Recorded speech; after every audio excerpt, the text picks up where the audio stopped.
do ta nis të pas mesnat me një thënie që është mitike për shkrimin, verba volante scripta manem.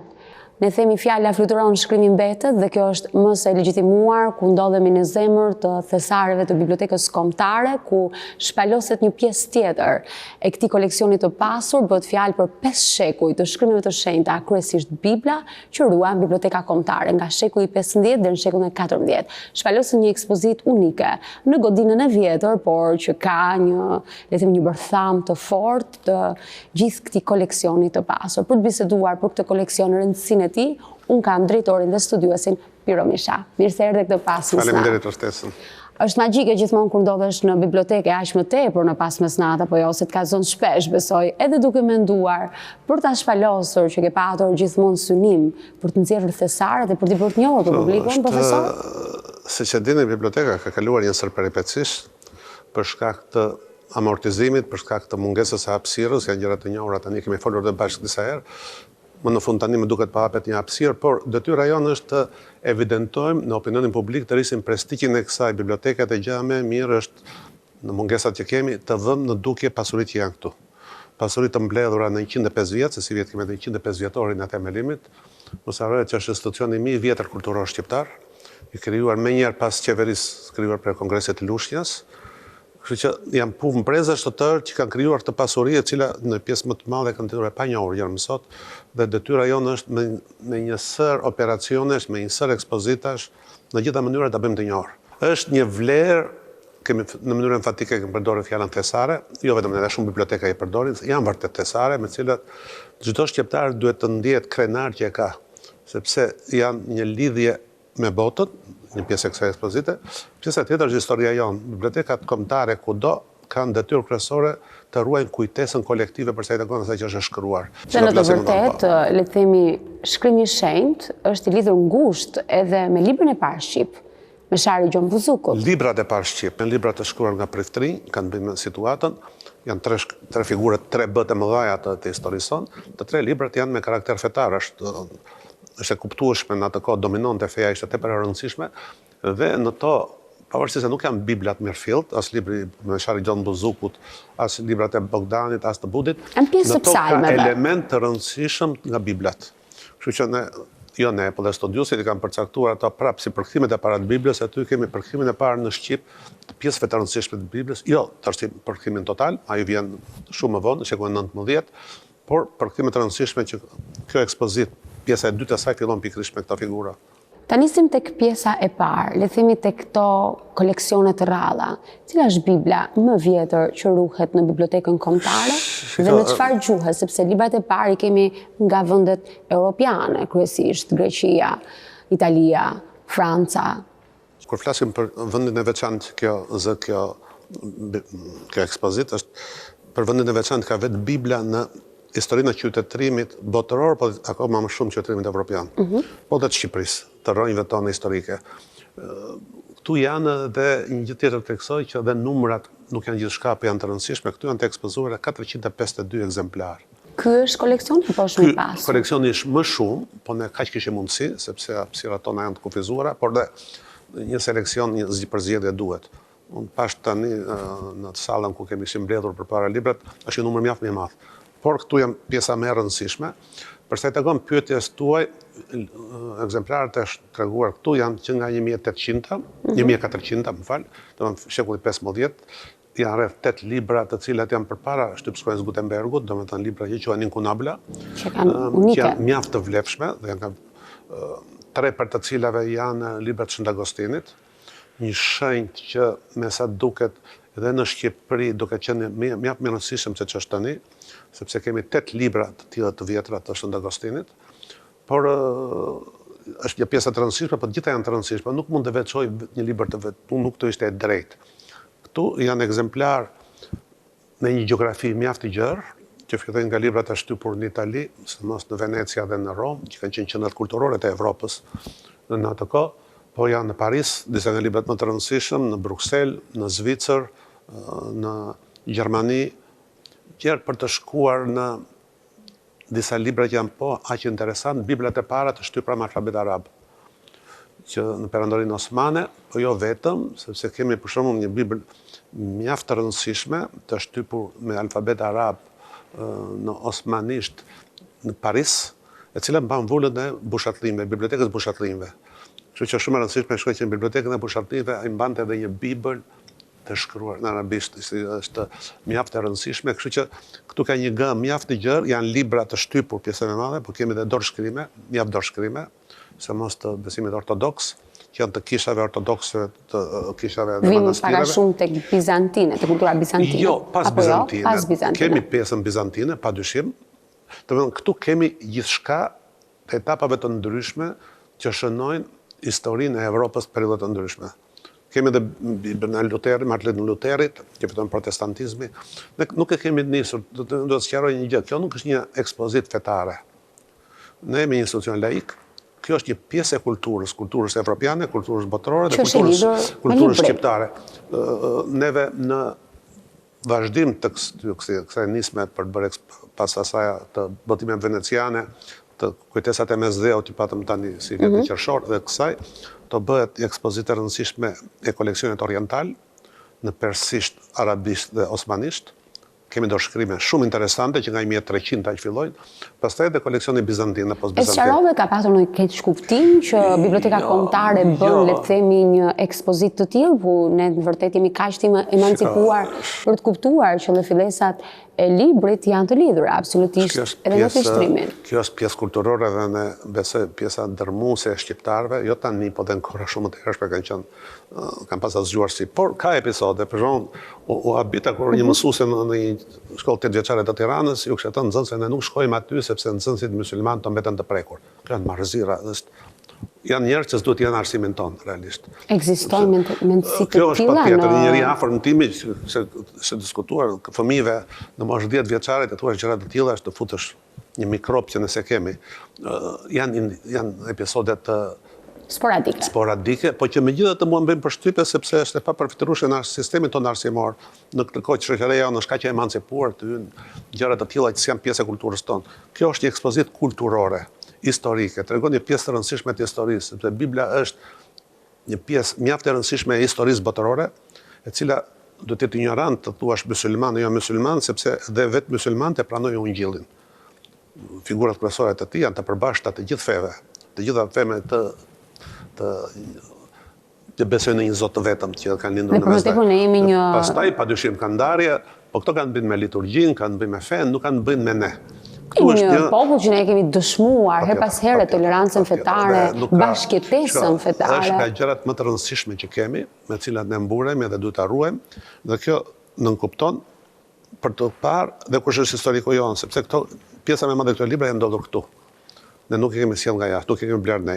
Unë i kam gjetur në bibliotekë dhe paraardhësit e mi kanë qenë në bibliotekë. Mendohet se do të pyesja, si është pasuruar ky koleksion në Bibliotekën Kombëtare? Ka ardhur mbase edhe nga kur u ndalua feja që u sekuestruan nga bibliotekat e kishave të ndryshme anë kënd Shqipërisë? Duhet të ketë një element të tillë. Kjo është në përgjithësi për një pjesë e asaj që ne quajmë thesaret bibliotekës, që unë nuk jam në gjendje të jap një përgjigje.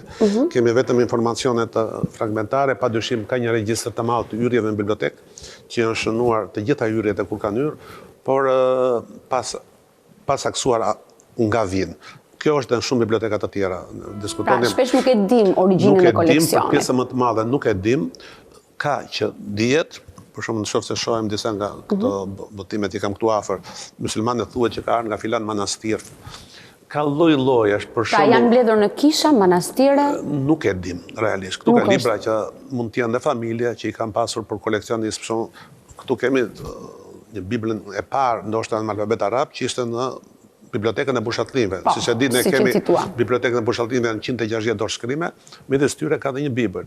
Konica, në Bibliotekën e Konicës është një Bibël që kemi sjell këtu. Ka një lloj mënyra se si kjo ka ndajtur këtu. Këtu ka pasur përpara nesh me disa drejtor tepër të rëndësishëm që kanë qenë intelektual të njohur, që nga Sotil Kolea që ne i vëmë emrin, po dhe përpara Martin Logorecin, por edhe pas lufte, për shembull Alex Buda, që ka qenë drejtori i parë pas lufte, dhe unë po lexoja ditarin e tij, rastësisht pash një informacion mjaft interesant, sepse përsa i takon për shumë 2 nga koleksione e mjaft të rëndësishme këtu të Lumës Këndës, po dhe disa të tjerë që u quajtën pas lufte armiq ose bashkëpunëtor me nazizmin që vratisën. Ai tregon një episod se si vetëm 5-6 ditë pas çlirimit të Tiranës nga gjermanët, atë e merr në telefon ministri i arsimit dhe kohë Sejfullah Malishova, që më vonë u dënua, dhe i thotë që duhet marrë masa urgjentisht se biblioteka e Lumës Këndës, Imitat Frashit dhe e Lefnosit kanë vetë mëshirë të fatit se këta kanë ikë dhe kanë lënë. Kështu që duhet të marrim neve, të kemi në për bibliotekë. Dhe tregon historitë se si u mobilizua, kur Tirana ishte në kaos të plot, që kërkojnë njerëz dhe shkojnë dhe i marrin këto libra për të futur në bibliotekë të Lumës Këndës. Fantastike. Pra, këtë është një pjesë lufte këtu bëhej le të themi për të mbrojtur kulturën. Shumë nga drejtorët e parë të bibliotekës, po dhe më vonë, kanë qenë njerëz kulture që e kanë kuptuar rëndësinë e një tempulli, siç është biblioteka kombëtare, që të mbledh kujtesën dhe pasurinë. Çdo vend konkuron dhe me kulturën që ka. Dhe ne, duke njohur kulturën tonë, prandaj pjesa e dytë e ekspozitës për herë të parë bën një gjë tepër të rëndësishme, mendoj, që ka historikun e përkthimit të shkrimeve të shenjta në shqip. Që është një peripeci e rëndësishme sepse për gjuhën shqipe është nga hallkat fundamentale. Kur Vangel Meksi përkthen Biblën e parë me nxitjen e shoqërisë biblike angleze 1820 e can, është një dëshmi që ai jep gjithë botës që shqipja është në gjendje dhe ka kapacitetin të përkthejë monumentet më të vështira. Këtë e thonë gjithë albanologët e huaj që është një moment kthese për vizionin ose për idenë që kanë perëndimorët evropianë në studiuesit për gjuhën shqipe. Kuptojnë që kjo nuk është një gjuhë primitive, por është një gjuhë që ka gjithë kapacitetin e mundshëm për të përkthyer gjërat më të vështira. Dhe kështu me radhë. Kështu që nuk kemi të bëjmë me një histori thjesht të fesë. Përkthimi i Biblës, pastaj pjesa tjetër që duhet të kuptojmë, përkthimi i shkrimeve të shenjta në shqip, duke filluar që me shkrimet e para, që nga Buzuku, Bogdani, pastaj një ndërprerje disa shekullore, sepse Perëndaria Osmane nuk e lejonte, u lejuan vetëm në sajt të shoqatës biblike angleze, filloi hapi mundësinë që në kishat shqiptare të përdoresh shqipja, edhe jo. Kjo është një përpjekje shumë e madhe. Është një dimension shumë i madh dhe një gjë që unë thash lidhem fjalën e Julies, për shembull, kur sa i takon për pjesën e dytë, pastaj të flasim ndoshta pjesën e parë, se kjo është paqja e rëndësishme. Kanë kontribuar figura mjaft të rëndësishme të rilindjes tonë kombëtare. Për shembull, Naim Frashi ka qenë nga figurat që mbështetin më shumë botimet e disa prej ungjive. Faikonica po kështu. Noli ka pas përpjekje shumë. Noli ka qenë vetë mund të thuhet ortodoks, ata kanë qenë me besim musliman. Ai ka qenë ndërparë që donte të bënte le të themi edhe për të folur gjuhën shqipe. Kristoforidhi, është historiku. Qerjazi. Vëllezërit Qerjazi janë disa që janë nga korifejt e rilindjes, emancipimit tonë kombëtar. Dhe kanë pse që ato donin që të flitej shqipe dhe ungjilli. Ishte tepër e rëndësishme sepse ishte një hap i rëndësishëm në drejt dinjitetit të gjuhës shqipe dhe të shqiptarëve si pjesë e qytetërimit. Sepse po mos ke shkrimet e shenjta të përkthyer në gjuhën. Kjo ka qenë më vonë edhe për Kur'anin, sepse misioni i shoqatës biblike angleze, i cili bëri të mundur në kontekstin e një perandorie që lejonte asgjë shqip, nxori ishte pikërisht që të plotësonte artën. Në gjithë gjuhët duhet ishte i përkthyer Bibla, në shqip se ekzistonte. Dhe gjetën një personazh si Vangel Meksi, që ishte mjek dhe oficer i Ali Pashte Pelenës, i cili ju ngarkuas të përkthente Biblën pikërisht sepse ai kishte përgatitur përpara një gramatik të gjuhës shqipe.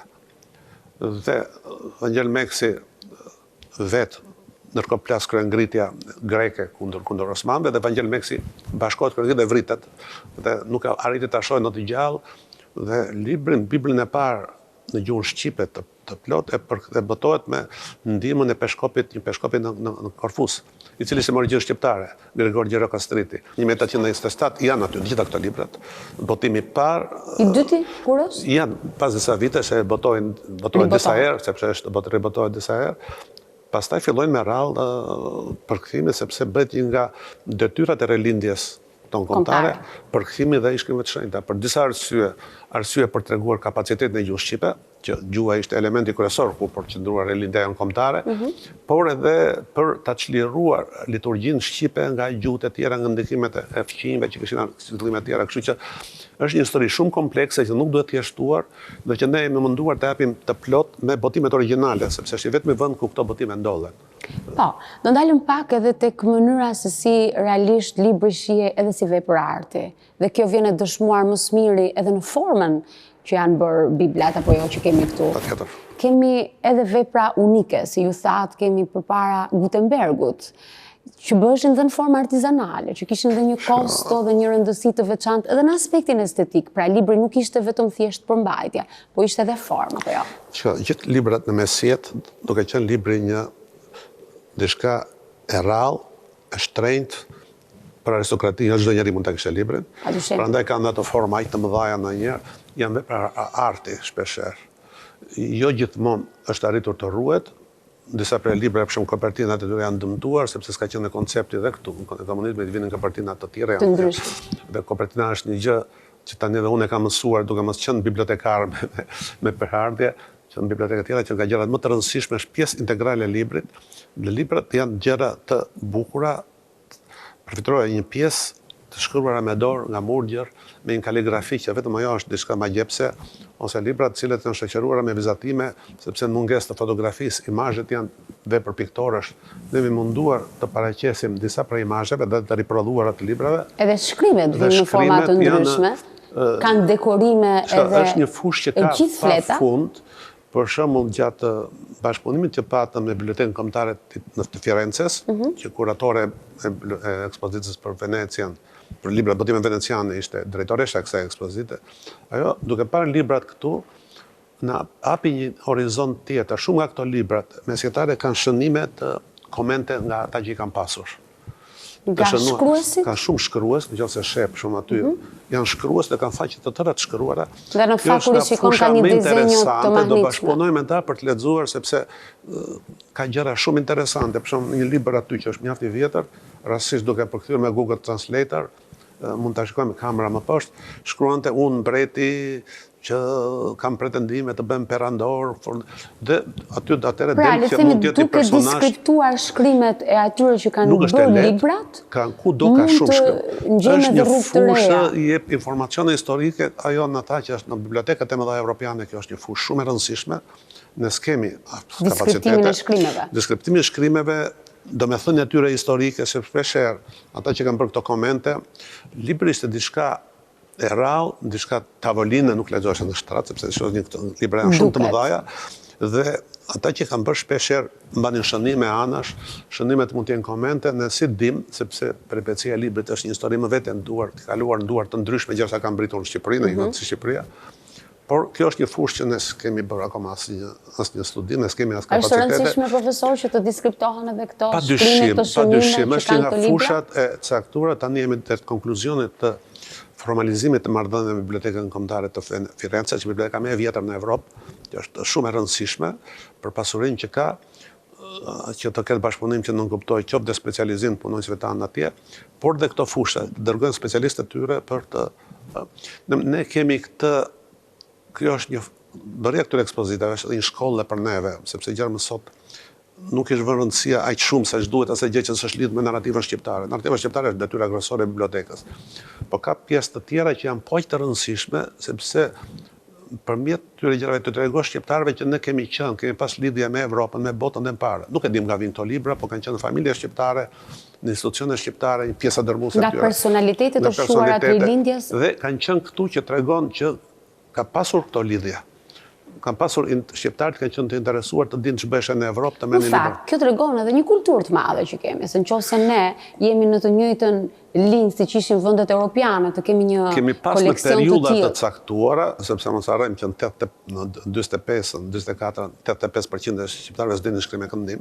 Ishin analfabet, kështu që, por ka pasur figura të caktuara, të cilat gjithashtu këto libra janë këtu, kanë punuar, e kanë dashur librin dhe kanë kuptuar rëndësinë që ka libri për një popull si shqiptarë, për çdo popull, për të ruajtur lidhjet me qytetërimin, për t'u emancipuar e për të qenë në gjendje të jetë një popull i pavarur dhe dinjitoz. Kështu që këto kur shikon të gjithë të pasuri të mbledhur këtu, është një arsye krenar, por dhe për të mburur. Për shembull, ne kemi një dimension tjetër tani, ne te postrat kemi shpallur e kemi bërë dhe në anglisht.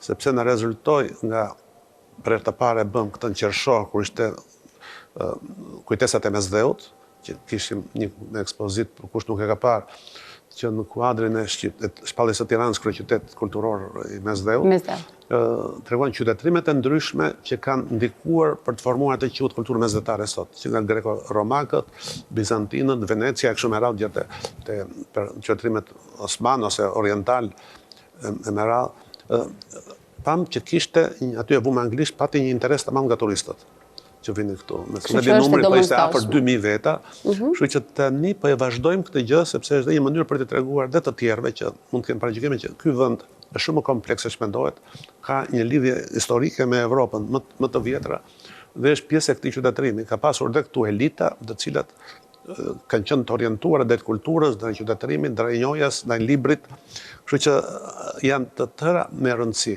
Në të gjitha dimensionet tash që neve në pranverë do të bëjmë 2 ekspozite që kemi filluar tani punën të shkrimeve orientale. Do të edhe balancuar edhe për të thyer këtë mendësi që kanë, apo ka qenë në qëllimet tuaja? Nuk është qëllimi, këta janë gjëra që nuk i vëmë shumë rëndësi, këta janë marrëzirat e individësh.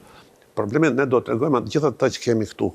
Fesarët e bibliotekës. Qoftë edhe bizantin, që shpeshherë sot gabimisht injorohet periudha bizantit, injorohet sa në shkolla gati nuk studiohet, nëse 1000 vjet Ballkani ka qenë pjesë e perandorisë bizantine, kulturalisht është shumë e rëndësishme, ndoshta sepse identifikohet Bizanti me grekët, se një farë periudhë grekët kërkuan të rindërtojnë Bizantin, por të kujtoj një gjë që një nga shkrimet e njerëzve më të kulturuar, Mitat Frashit, ose Lumos Këndës, që ka bërë te përpjekja shqiptare, si duhet ta shkruajmë historinë, ai thotë diçka që është tepër e rëndësishme ta kujtojmë që historia tonë ka rënjët në kulturën bizantine dhe osmane në botimet.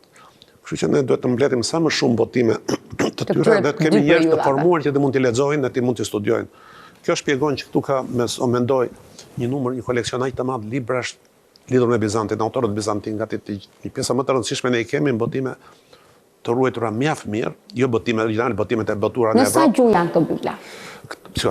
Një gjë se ma bëre këtë pyetje. Pjesa dërmuese e Bibla fillimit janë vetëm latinisht, sepse gjuha e vetme duhet të bijem shpeshherë në ato kurtet e prallave tona, që mbaj mend doli ai që u tha atëre në shekull 11-12 Teodor Shkodrani, që janë marrëzira që atëre ishte një studios nga më të njohurit amerikan këtu, thashte pa mundur sepse në atë shekull s'ka pas gjuhë kombëtare.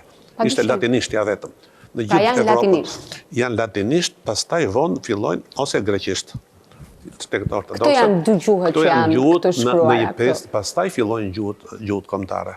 Gjuhët kombëtare fillojnë në pjesë të Evropës me kundër reformën, kur fillon protestantizmi që rrezikon monopolin e katolicizmit, që dhe Kisha Katolike nxit, siç prandaj kjo shpjegon edhe kanë parë studiues të tërë edhe Bogdanin, Buzukun që fillojnë shqipen, që janë gjithë priftërinë katolike, janë gjithë libra botuar në Rom ose në Itali, sepse është periudhë historike kur kuptojnë që duhet që të mbetet gjallë ndikimi i fesë, sa mos në vendet si Shqipëria, për shembull, që ishte presion shumë i madh, Osman, atëherë ishte pikërisht ruajtja e gjuhës, që njerëzit e thjeshtë të kuptojnë liturgjinë, mos shkojnë në kishë të dëgjojnë gjëra që manifestat thuhet. Pra, ky koleksion ka vlera historike, ka vlera kulturore? Është një rrugtim i qytetërimit, nga cilë ka njëtur qytetërimit, sepse Bibla, si që është më vonë dhe Kurani, si që është dhe librat e shenjtë të ebrejve, janë vepra shumë të rëndësishme, monumente të kulturës, të botës shpirtërore, të cilat shpjegojnë shumë për historinë, dhe kur shef emancipimin e curinë e tyre, kur këto dargadal fillojnë përkthehen në gjuhët kombëtare, se pastaj më vonë janë në italisht, ose janë në frëngjisht, apo janë në gjermanisht, siç kemi këtu, ose në shqip fillojnë nga latinishtja, dargadal ose nga greqishtja fillojnë për përdorimin shqip. Kjo është rrugtimi kulturor dhe ndryshimet që ndodhin në qytetërime në përgjithësi. Përveç kësaj, duhet merrem edhe me aspektin estetik tyre. Kur është periudha që ne shohim vërtet një lullëzim dhe një dekorim në mënyrën më të mirë të mundshme, duke rrugtuar në këto 4 shekuj që ju keni prezentuar pikërisht në përmjet 5 shekuj janë, bëhen 5. 5 shekuj. Mesi shekullit të 14 dhe mesi shekullit të 19. Në këtë libra që janë këtu, janë 481, në mos e gabohem, e vjetri, janë 8 libra të para 500-ës këtu, që i quhen Incunabula, që është në gjuhën profesionale, pikërisht para shtypshrues Gutenbergut, ka shumë, nuk mund të them. Periudhën që mendoni, në aspektin edhe si njohësi mirë i librit. Periudha që ka një kulm, një zbukurim maksimal të librit. Mendoj, mesjeta është padyshim shumë interesante, po dhe rilindja evropiane. Libri është një objekt arti. Ka libra që janë të mrekullueshëm nga pamja, që quhen dhe monumente kulturore, po dhe librat si kjo që kam afër, i botuar që është ortodoks në i manastiret, bënin çmos dhe artezanët këtu që të bënin gjë sa më të bukur. Sa më të bukur, padyshim ka libra që janë ruajtur shumë mirë, ka libra që janë shfletuar shumë, siç janë këto të përkishave, që janë edhe dëmtuar, po gjithçka në një mënyrë apo një tjetër në origjinal ka qenë shumë i bukur. Dhe shkrimet, dhe vizatimet, ose shikoni janë vepra arti. Domethënë, dhe piktorët më të njohur kanë ilustruar të kohës, kanë ilustruar, kështu që padyshim shumë çka varet nga pasuria e një vendi, sepse në fund dhe arti varet nga të ardhurat që ka. Kemi ardhur në shekuj tjetër, ku teknologjia është mbase do rrezikoj librin e premtuar në këndvështrimin tuaj? Shiko, unë jam nga ata që mendoj që të ketë ekuilibër. Kam në shtëpi rastësisht një libër të ka pasur timat në italisht të 1963-sit, kur fillon televizioni bëhet masiv, dhe janë nga shkrimtarët më të njohur që diskutojnë të zhduket libri se doli televizioni. Gjithmonë ka thirrje të tilla, ka ndryshim, format digjitale tani kanë ndikimin e tyre, por nëse shep të dhënat në botë, prap kopjat e shitura janë po aq në mos më shumë. Ka rrezik për brezinari, ne kemi si sfidë bibliotekën tonë, sfida e tabletit dhe celularit, që për një brez caktuar bëhet dominuese dhe nëse s'ka një politikë, që dhe në familje brenda që t'i kontrollojnë, të ketë efektin e saj. A është njësoj të lexosh pas Chelsea si startup players librin si një dashuri? Jemi shumë afër në këtë zhvillim që ne të gjykojmë. Ka shumë gjëra që janë shqetësuese. Për shumë në Tiranë një pjesë e madhe e brezit të ri flas 9-18 vjeç, preferojnë më shumë të lexojnë në anglisht se në shqip. Po, është vërtet. Dhe në bazë statistikave të Adrianit. Jo në Adrianit. Shqipëri, po ka shumë vende, po patjetër. Unë sot Adrianit kur kam pyetur, kur vjen në bestseller për kthehet në shqip, shitet 3-4 herë më shumë në anglisht, sepse preferojnë të lexojnë në origjinal. Nuk është në Shqipëri. Mos kemi pak fajde ne në mënyrën se si e sjellin veprën, problemet të përkthimit. Është komplekse, është një gjykim dhe kur ka përkthime të mira, është një paragjykim, por është dhe lehtësia që e ndjen shumë të natyrshme anglishten. Kjo vjen nëpërmjet kontaktet dhe rëndësisë që merr bota digjitale. Nuk e kemi ne, se unë pash na njerë mund të kujtojmë se është thjesht problemet tona, unë pash Finlanda nga vendet më të zhvilluara në Evropë, kishte po t'inte shqetësim. Që të rinjt lexojnë shumë më tepër në anglisht, preferojnë. Hollanda ka këtë probleme prap. Është siç dikur kanë qenë gjuhë universale, që ka qenë shekulli frëngjishtja, lexon Tolstoj, Lufta e Paqja, aty ke 10 paqja. Rëndësishme është të lexojnë, nuk ka rëndësi çfarë gjuhë. Domethënë këto janë fenomene që krijojnë ekuilibrat. Unë nuk mendoj që libri të zhduket, mund të transformohet, mund të ndryshohet, por libri ka pasur shumë eksperimente, audiolibri se ka dështuar. Leximi është një zakon që mbetet, por është akoma shpejt të nxjerrim konkluzione. Padyshim që po. Por, ne shpesh jemi pikërisht në këtë institucion ku po bën, le të themi, edhe digitalizimin e koleksioneve, që është një formë shumë e mirë, ku mund të gjejmë gjithë libra që ruhen në formën online, edhe për mos me i dëmtuar veprat, por a është mirë që të qaset libri, jo vetëm libri antikuar, por edhe libri ditëve të sotme me këto dy ekuilibra që ne të kemi mundësi që të rinj që duan ta lexojnë, ta kenë dhe formën online, por të jetë edhe libri fizik. Është një problem që harrohet, që është në gjithë botën, që librat e rinj janë të ruajtur nga drejta autorit. Asnjë vend të botës nuk mund të digjitosh e ta bësh domen publik një libër pa kaluar 70 vjet nga vdekja e autorit. Kështu që faktikisht librat e rinj nuk mund të jepen në formë digjitale, vetëm nëse është e-booku që mund të prodhohet, që ne jemi një vend, kjo është diskutuar tani dhe me politikat kulturore të ministrisë Së fundmi në ligjin e ri duhet ta updatojnë dhe këtë. Jo, ajo thuhet, por faktikisht nuk është e rastit, do të para arsyet pse botuesit shqiptarë gjërë mësot s'kanë guxuar të botojnë e-book. Pse? Sepse nuk janë të mbrojtur nga pirateria. Kanë frikë. Kanë frikë sepse këtu nuk është problemi i ligjit libri është shumë mirë, problemi është i masave mbrojtëse nga vjedhje, nga pirateria. Në qoftë se e lëshon një libër e-book, është në gjithmonë, ti nuk je i mbrojtur që dikush tjetër mund ta marrë në Shqipëri, në Kosovë, në Maqedoni, ta riprollojë dhe problemi. Kështu që duhet një ligj, nuk mjafton, ligji i librit është mjaft mirë, por duhet të ketë kombinohet harmonizimi midis ligjeve të ndryshme. Unë kam qenë vetë botues, siç e di, dhe teknikisht është e lehtë të bëhet, ke përfitim. Ka dhe kosto më të ulta? Kam kosto më të ulta. Ke përfitim shumë të madh, sepse ne jemi në treg aq i vogël sa libri të mbjetoj dhe të mund të uli çmimin kur rritet tirazhi, dhe tirazhi mund të rritet kur fiton edhe ata qindra e mira shqiptarë që janë jashtë, që me libri fizik është shumë vështirë t'i ços sepse të kushton mjaft posta. Dhe këtu edhe me postën ne skemi një tarifa preferenciale që kanë shumë ende tjera për librin. Por nuk guxojnë pikërisht sepse kanë frikën e i ruajnë vjedhjes, piraterisë. Ti të bën një punë të madhe, paguan, bën dhe ta merr dikush tjetër falas dhe këtë ndodhin. Dhe posu zgjidh ky problem, nuk është mendimi im, është mendimi i gjithë botuesve serioz që e din. Dhe kjo shpjegon që në Shqipëri ne akoma as në Kosovë, as Maqedoni, këto vendet nuk ka akoma e-book që është për vendet të vogla. Si po ecën digitalizimi në bibliotekën kombëtare? Ecën mirë, ka filluar edhe vish vonë, por ecën mirë, me prioritetet caktuar se s'bëhet do gjithçka. Neve kemi mbaruar, tani u bën një farkohe, gjithë koleksion e revistave të para 45-s, që janë rreth 160 tituj me sa mbaj mend.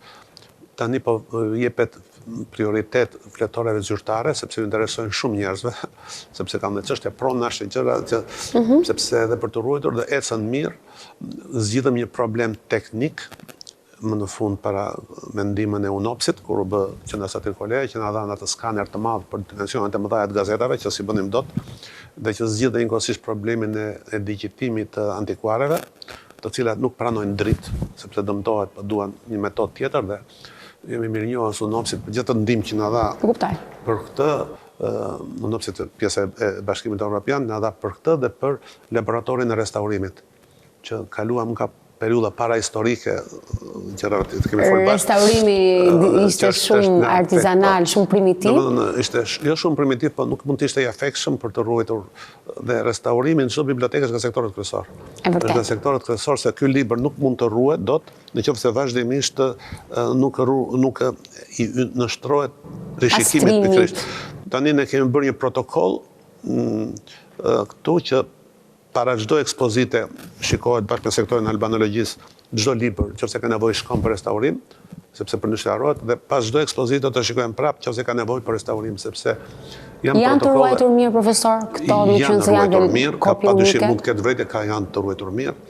Ka probleme, sidomos mungesa hapësirës krijon probleme. Do me tek mungesa hapësirave dhe kjo. Jo, një gjë do të thesha që unë ndjej për detyrë, thash të dije që kur shef disa libra sa mirë janë ruajtur, dhe këtu është fjala për 10 vjeçar, duhet falenderuar brezat që kanë punuar në këtë bibliotekë që i kanë ruajtur. E vërtet. Sepse në shumë institucione tjera ka pasur dëme, unë dhe këtu nuk e vë dorën në zjarr që mund mos ketë pasur dëme, por janë ruajtur mjaft mirë. Ka padyshim vërejtje, ka që mund të bëhet më mirë, tani po merren masat, besoj ta shtrongojmë disiplinën për këtë gjë, por është për të qenë krenar se si janë ruajtur, sepse nuk është e kollajshme. Këto kopje rukhen ka një specifik më të veçantë se librat e tjerë. Të paktën kanë qenë në katët të ndeshme të ruajtur në një formë tjetër. Ashtu ndodh? Kanë qenë, por kanë problematikë natyre. Tani ne kemi kërkuar, unë kam kërkuar dhe ministrit dhe patëm mbështetjen e tij, sepse tani ka filluar puna për bibliotekën e re, por ato dojë disa vjet, dhe ndërkohë do ketë ndryrje dhe në Pallat e Kulturës, do ketë këtu të bëhet afër në obor, një parkim 5 kat nën tokë. Këtu jemi në ne nuk tuam, dhe atëre u kërkua që përsa ato që qonë vlerat e ralla, jo vetëm antikuar, vlerë e ralla mund të jetë një libër edhe i shekujt e 20, por që ka një vlerë që është unikal, që ka një shënimin e autorit. Të gjitha këto të krijohet një hapësirë, është duke punuar tani, dhe kanë ardhur fonde nga ministria për të krijuar një hapësirë të veçantë me kushte optimale për ato që quhen vlerat e rralla të bibliotekës. Dhe ku do jetë? Mbi tokë, është aty poshtë, tani se tregoj dot, po është një vend shumë i mirë, i cili do ketë gjithë maset e rrugës, sepse tani kemi bashkëpunim me shumë biblioteka dhe kemi parë kushtet gati shkojnë ekstrem për ruajtjen e këtyre. Për shembull, në bibliotekën e re të Kroacisë, që pa të marrë veshje para pak muajsh, më bërë një përshtypje të jashtëzakonshme që ato quhen vlerat e rralla atë ronin si bank, me ato dyer gjigande, me rrota, njësoj për me të parat. 2-3 veta mund të hynin. Cilë do ruhen dhe këto libra? Ne të bëjmë kushtet do bëjmë kushtet, po, që të ketë temperaturën e dur, të krijohet, nuk bëjnë dot të gjithën, pa u bërë biblioteka re do ketë parasysh gjithë të parametra. Biblioteka re mbasë mundoj dhe 5 vite për të ndërtuar, jeni në fazën në aspektin e arkitekturës, sot apo jo? Tani është faza kur po diskutohet, anët funksionale, zgjedhjet e caktuara për projektin arkitekturor. Sa kaç që do jetë?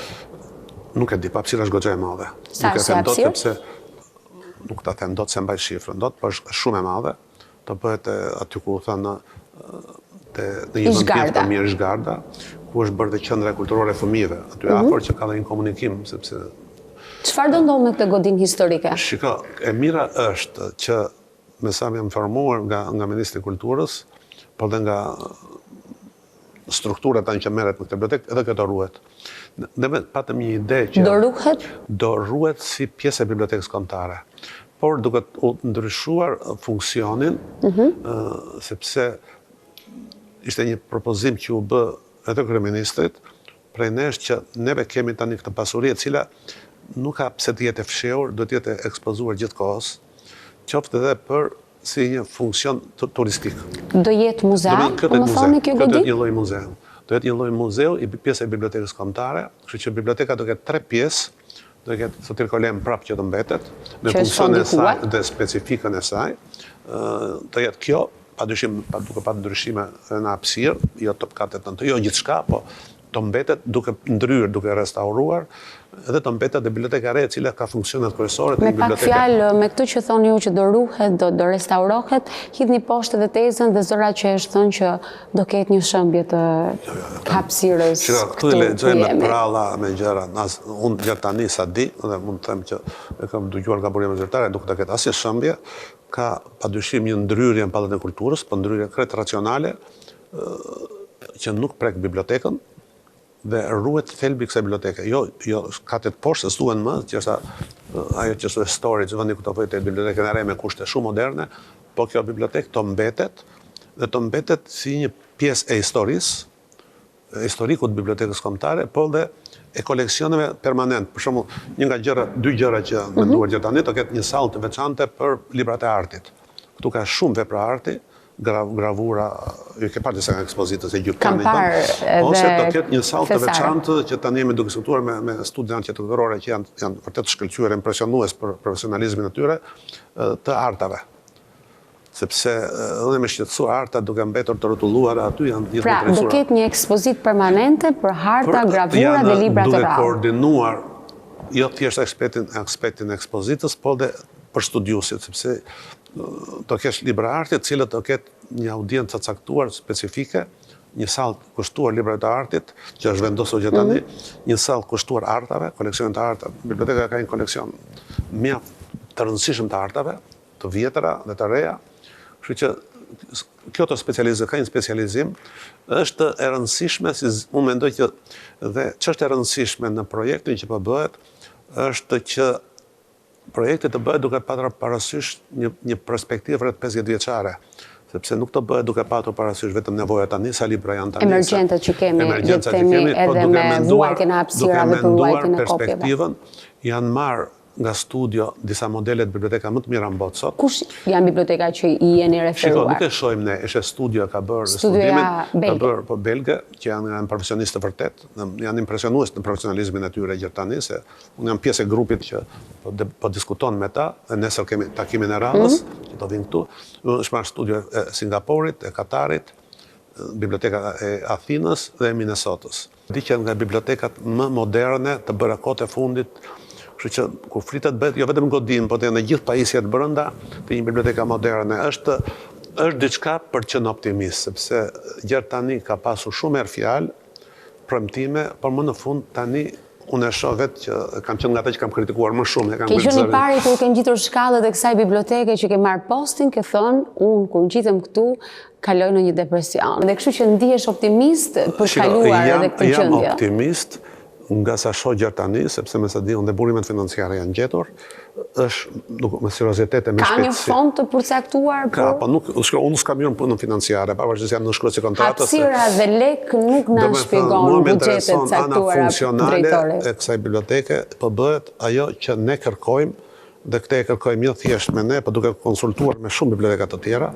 Shumë e rëndësishme. Unë ishta pas kohët e fundit dhe në 10 ditësh në Izrael, mbarë ndonjë me bibliotekën kombëtare izraelite, ka bibliotekat më të mira në botë, dhe bërë para 2 vjetësh, dhe ata janë të gatshëm na ndihmojnë sepse e kanë bërë bibliotekën tani, një bibliotekë të jashtëzakonshme për të ndihmuar dhe me përvojën e tyre. Kështu që nuk mendoj që ne duhet të shpikim gjërat vetë. Ne të marrim modelet dhe kjo është logjika e asaj firme, që është firme mjaft serioze, vërtet serioze. Profesor, një ndër shqetësimet kryesore është për njerëzit të cilët nuk kanë mundësi të blejnë librin ekonomikisht, do ketë në bibliotekën e re kuazimin e librave që mungon prej vitesh në bibliotekën kombëtare? Është një gjë që se s'kemi as bibliotekë qyteti. Nuk është marrë një vendim, sepse ka një gjë që harrohet kur bëhet ky diskutim. Biblioteka kombëtare në 99% të raste nuk japin libra muazin. Janë bibliotekat e qytetit. Në Shqipëri është një problem që është unikal në Evropë që Tirana s'ka një bibliotekë qyteti. Biblioteka e qytetit ka në funksion publik. Biblioteka Lagja nuk kryen asnjë funksion, janë biblioteka Zagrebi që nuk është shumë i madh se ne, gjithsej kishte 45 biblioteka lagja, për janë biblioteka lagja goxha të mëdha që i pash. Dhe të pasura, po janë shumë të pasura që kanë dhe strukturën e furnizimit, që është shumë e rëndësishme. Këtu ka një sër elemente që duhet bërë duke filluar. Për sa i takon bibliotekës së re, është lënë, nuk ishte punë tona akoma, është një vendim që do merret në nivel dhe politik.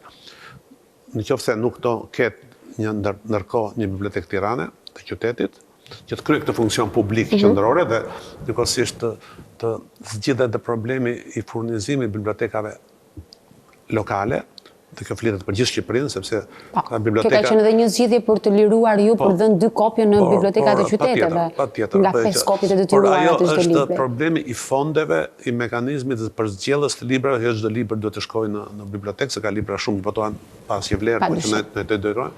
Duhet zgjidhur një sër allkash, por kjo është një vendim që dhe në kontratën që firmosur, që thuhet është një vendim që do merret më vonë në funksion të kësaj. Nëse ndërkohë s'është bërë, mendoj, nuk është zgjedhja ime, nuk është vendimi thjeshtim, është vendim më lartë se unë, të vendoset patjetër duhet të kryej këtë funksion, sepse nuk ka kuptim që ne jemi ndoshta i vetmi vend që shqiptari duhet ta blejë një libër patjetër se ndryshe s'ka u ta gjej. Në çdo vend të botës nuk mund të pretendosh që çdo njerëz, çdo student ketë aq para për ble libra. Dhe për më tepër, duke pa tirazhe të vogla, çmimi është i varur gjithmonë nga tirazhi. Çmimet janë relativisht të shtrenjta për masa të tëra dhe për më tepër ka një përqendrim të tepruar me shumë pasoja në Tiranë. Jashtë Tirane, qytete të rëndësishme, shkon Kavaj. Është dhe një nxitje për të bërë edhe për leximin, duke ardhur në bibliotekë është një formë tjetër. Një politikë, tani po diskutojnë në Ministrinë e Kulturës strategjitë kulturore bashkë me një fondacion italian që më duk mjaft mirë, do të ketë një sër masash për të nxitur leximin. Jo episodet për dalë në televizion një dyherë, por për shembull mekanizmat financiar për të nxitur bërjen e biblioteka, librarive. Ka qytete plot në që kanë asnjë librari funksionale, të mirë. Atëherë një librari nuk ka pse të paguhet dhe ka shumë përvoja, njësoj sa një dyqan që shet bijuteri, se nuk i nxjerr dot ato paratë, atëherë s'do kemi asnjë librari. Do ketë punën e taksimit të librit që është ulur taksa për librin, po për shtypshkronjën është 20%. Domethënë gjithë kjo shkon në kurriz të lexuesit. Pra do ketë një balancim të këtyre. Do ketë asket, po është e domosdoshme të ketë. Ketë një politikë që të shkojë në themel problematikës të nxitjes së leximit, që nga librat që rekomandojnë në shkolla, që aty ka pas abuzime pafund dhe vazhdojnë akoma. Në klientelizëm na njerë shpesh në mjedisinë e arsimit, unë kam të 500 herë, ka vite të reja marë bashkë me të ndjerën Ardian Klosi, është kotë është i luftë e humbur, sepse në interesa ekonomike, shkolla duhet të kemë parime të qarta, kriteret të qarta, çfarë japin lexuesit, çfarë japin nxënësit, se përndryshe e zverdhin interesin për leximin. Padyshim. Ka një problem që më kujtua në ekspozitën që bëm për venecianët, ku ishin shumë nga këto libra shqip, se shtypur në Venecia një pjesë e madhe, që nga Bozuku dhe Bogdani, mbaj mend isha bashkë. Ende ala si dim origjinën e tamam të ku janë shtypur shkonjës. Si vend po si shtypshkonja. Jo, shtypshkonjat Bogdanit të janë se qartë, është shtypshkonjat kryesore. E kisha për Buzukun. Buzuku po, Buzuku ka një problem, po, Buzuku është mister, po. Por, pavarësisht janë të shtypur në Itali. Dhe ishin këtu shkolla Petronini, me sa më mend ishte. Nxënës, unë isha bashkë me Ardian Bebiun, kësha armë nge për ta parë ekspozitën, dhe mori Ardiani dhe bashkë me mund duke shpjeguar nxënësit, një grup nxënësit shumë të interesuar. Dhe në një moment caktuar, kthye një nga ta djemtë, ta po ne pse nuk ne mësonin shkollë këto gjëra. Këtu ka të bëri shumë shkolla, si çfarë mësohet, si i futet interesi për librin, dhe këtu do të ketë kriteret qarta dhe merret modele, nuk kemi se shpikim në gjëra. E vërtet. Jemi drejt fundit. Cili është mesazhi që jep çdo vizitori për të ardhur në bibliotekën kombëtare, ku do jetë gati një muaj kjo ekspozitë, le të themi për të gjithë të cilët, pse jo, për të parë librin, jo vetëm në aspektin e përmbajtjes, por edhe të formës së tij estetike, për të njohur le të themi me këtë kulturë të pasur. Që nga përvojat e ekspozitave të kaluara, kemi patur një mesazhe inkurajuese nga numri vizitave, së mos nga shkollat. Tani është dimër, është pak më vështirë, dje për shumë për fat keq një shi shumë i madh krubë. Fillim me gjë pati vëmendje mjaft të madhe nga media, ishte vetë këtu e pe, edhe nga njerëzit relativisht, pavarësisht ishte në politikë, ishte një sesioni parlamentare kështu me radhë. Unë mendoj që këto ekspozita janë mjaft të rëndësishme për të afruar njerëzit me librin, sepse intrigojnë. Shikojnë historikun e librit, rëndësinë që ka pas libri për qytetrimin, për kulturën evropiane, dhe ka dhe të misterin e diçka të panjohur, të re, të ndryshme. Ka një problem, të jemi vërtet i kërkojnë ndjes lexuesve, se kjo salla leximit, se vetëm salla leximit që ka mbetur këtu, që neve për fat të keq jemi detyruar dhe shumë më shajnë nga të lexuesit kemi futur në sallat të tjera, i kemi thënë shkojnë në Satirkolen, ku kemi hapësirë, nuk i lëm pa vend, por ju prishet një zakon, ju prishet një zakoni i tyre për të ardhur në bibliotekë për të lexuar. Po s'kemi ç'bëjmë këtu për të bërë këtë ekspozitë, do të detyruam të zhvendosim gjithë karrige, tavolina, të heqim vend tjetër, sepse s'ka vend. Kjo është hapësira. Kjo është hapësira që kemi, por duhet bërë dhe kjo, është e domosdoshme, është funksion e një biblioteke, kështu që unë jam i gëzuar kur shoh interesimin që kanë njerëzit. Kjo është shumë e rëndësishme. Ne nxjerrim statistika, punonjësit tonë janë mjaft serioz me këtë gjë, janë profesionistë. Çfarë statistikash? Statistikat të vizitorëve. Të vizitorëve, po, sa janë nxënësi shkolla, po në bibliotekat e kaluara kjo sa filloi tani. Në ekspozitat e kaluara. Janë mjaft inkurajuese. Mjaft inkurajuese, janë gati afrohen 2000 uaj për shumë gjëra. Unë falenderoj shumë që ishe me ne. Mesazhi i fundit për leximin. Leximi është një sfidë kombëtare, është një sfidë për të ardhmen, është domosdoshme.